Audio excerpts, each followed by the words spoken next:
Hola my people, uyu munsi tugiye kureba abaraperi 10 b'ibihe byose, uko bapfuye, icyabishe ndetse itariki y'amavuko niyo bapfiriyeho. Ku mwanya wa mbere turasanga Tupac Shakur, wavutse mu 1971 agapfa mu 1996, aho yarasuye mu modoka urufaya rw'amasasu. Umwanya wa kabiri turasanga Juice WRLD, wavutse 1998 agapfa muri 2019 ejo bundi.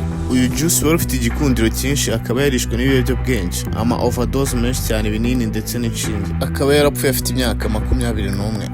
Ku mwanya wa gatatu turasanga XXXTentacion, wavutse mu 1998 agapfa mu 2018, aho yari afite imyaka 20 y'ubukure.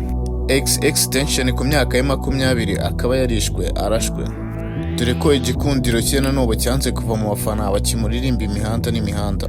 Kane turasanga umuraperi uzwi nka Eazy-E, wavutse 1964 agapfa 1995.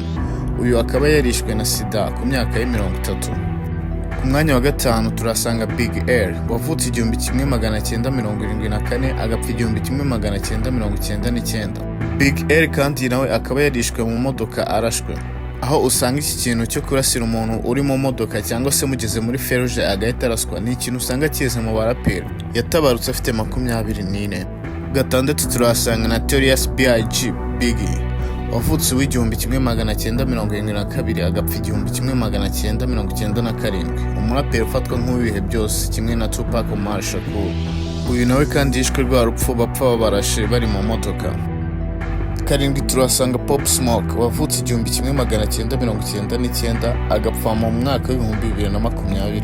Akaba yaramenyekanye mu ndirimbo nka Welcome to the Party, Agarilom ndetse n'indirimbo yaje kuyimukorera bita Dio, cyane dore ko yari n'umuntu wari ukunzwe mu njyana ya drill iva kuri hip hop. Pop Smoke akaba yarapfuye afite imyaka 21 y'ubukure. Uyu nawe akaba yararashwe n'amabanda aho yari mu nzu muri Beverly Hills. Ku mwanya wa 8 turasanga Lil P akaba yaravutse 1996 agapfa mu 2017. Ubwo hano ikibazo ukomeje kwibaza ati se kuki abaraperi bakunda gupfa bari hagati ya 20 na 30? Ibi ni ibintu bikunda gucanga abantu benshi. Uyu yishwe na overdose, ibiyobyabwenge byitwa Xanax nibyo byamukuye kuri iyi si. Umwanya wa 9 turasanga Takeoff, wavutse 1996 akaza gupfa mu 2022. Kandi Takeoff yabarizwaga mu itsinda rya Migos ryabagamo abasore batatu harimo Takeoff, Offset ndetse na Quavo Huncho. Uyu nawe yazize rwa rugomo aho yaje kwicwa arashwe.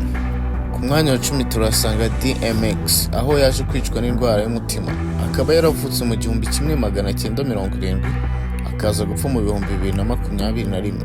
Uyu niwe muraperi twavuga uwapfuye afite byibuze hejuru ya 30, nubwo n'abandi bari ariko ntabwo ari benshi cyane kuko ubusanga biganje hagati ya 20 na 30.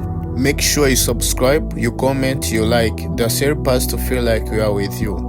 Kandi ubutaha tuzahure tuvuga kuri abahanzi byimbitse, tuvuga ku mateka yabo, albums bakoze, indirimbo bakoze, byinshi kuri bo. Reka nkubwire ngo ciao, tuzabonana ubutaha.